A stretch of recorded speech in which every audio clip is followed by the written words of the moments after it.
Hello all, today I would just like to talk about the AAON wiring diagram.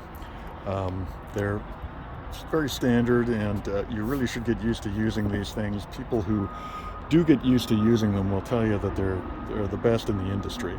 All the wiring is color-coded and marked on here. You can see all the different colored wires. Well, I can find this very, very quickly by looking on this wiring diagram. Here's a whole bank of relays, but anyways, just let me give you an overview of the full layout here.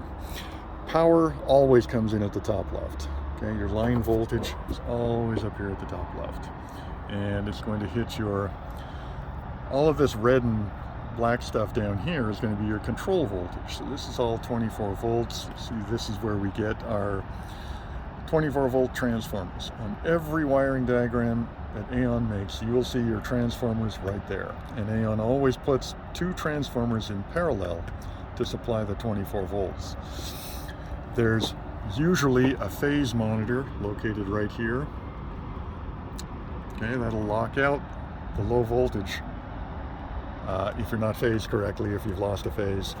Okay, backing up a little bit, controls are always on the left-hand side over here.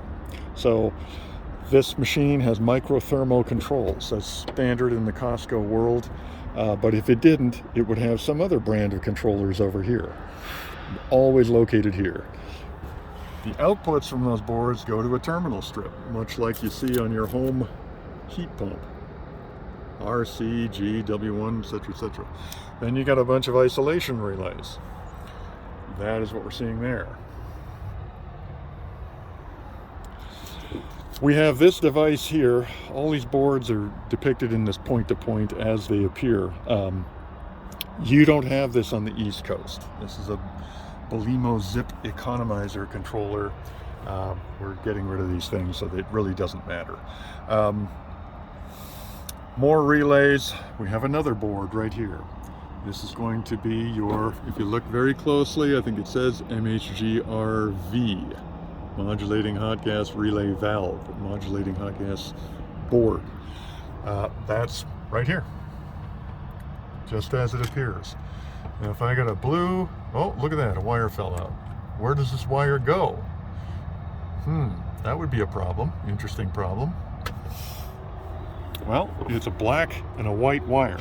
So if I come over here, it says right there, black and white. So I know that wire goes right below the blue right there. So I'll get a screwdriver and put that thing in. And you got your yellow, black, and white. I come back here, yellow, black, and white. Sure enough. See? Very easy to find all these wires. Here's the output to the hot gas reheat valve. It's a stepper motor valve. There's 4 wires. Black and white are your power, green and red. Look at the board. Oh, look at that. Here they are. And they are green and red. Make sure they're green and red. If they're red and green, the board will be, or the valve will be reverse acting. Backing up a little bit. Again, this is a heat pump. I'm not sure if I mentioned that or not. That is a defrost board. The defrost board is also going to be always located sort of in this general area on an AAON wiring diagram. Defrost board looks like a standard defrost controller for a heat pump. Moving over, you got your condenser section. AAON's sort of head pressure control uses a VFD, always located in the lower right-hand corner of the wiring diagram. Okay, so you got your 3 condenser fan motors. On your Yaskawa VFD, 3 overload relays,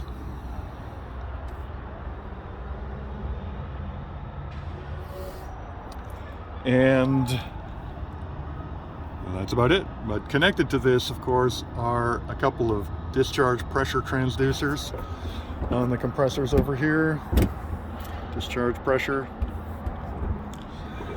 They get power from this little 5-volt DC board right here. 5-volt DC, 24 to AC to 5-volt DC output. That's going to be located right there. Okay, they feed information to the drive then controls the fan.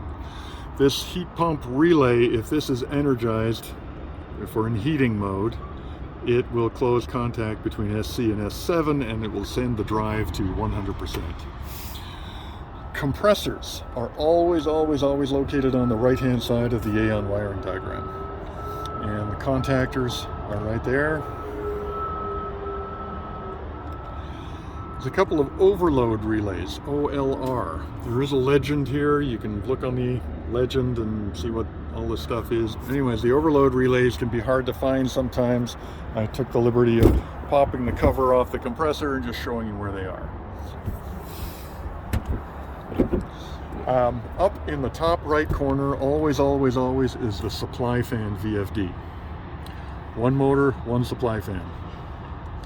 AC and A1 is the signal input for the speed control. If I follow that purple cable all the way over to here, it goes to the 504 board, analog output number 1. I bet you I'm going to find a purple cable if I go and I look at the actual board. Oh, look at that. It's right in front of me.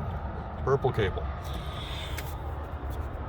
Okay, I think that's all I really wanted to explain. I just wanted to drive home the point that these wiring diagrams are your friend. You really got to get used to them.